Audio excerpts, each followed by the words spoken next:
السلام عليكم ورحمة الله وبركاته. أهلا بيكم مرة تانية في قناة ماما لايف ستايل. هنعمل النهاردة مكتبة من الكرتون.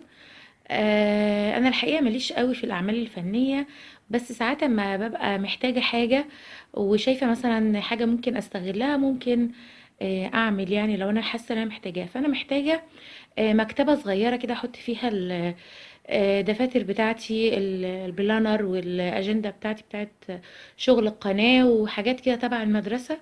فأنا عايزة أعمل المكتبة دي، ففكرت أعملها. فدي قدامكم اهي كرتونة، أنا شلت الجزء بتاعها اللي هو الأمامي، هي بتتفتح من فوق، فأنا شلت الجزء ده اللي هو القدام ده، وهغلفها بقى بال الستيكر ده اللي هو الرول اللي هو الستيكر.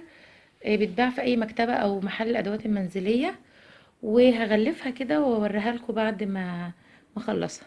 يلا تابعوا معايا. رجعت لكم تاني اهي بعد ما خلصتها، ده الشكل النهائي بتاعها، وضفت لها الجزء ده من الجنب، هو على شكل مثلث كده، انا قطعته بالورب من العلبة دي، ودي ممكن استخدمها في حاجة تانية.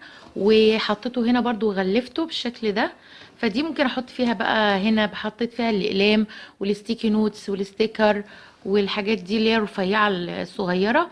وفي النص بقى حطيت بقى البلانر والكتب اللي انا بقرأها حاليا، والاجندة بتاعتي واجندة شغل القناة. والدوسيه ده بحط فيه الورق برضو، لو فيه اوراق لوحدها احطها فيه عشان ما تضيعش. وده شكل النهائي، ويا رب الفكره تعجبكم.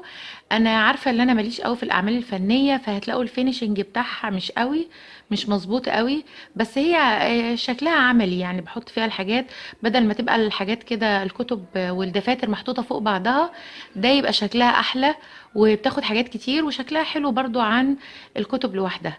ويا رب الفكرة تعجبكم، وشجعوني كده عشان انا اصلا ماليش في الاعمال الفنية قوي.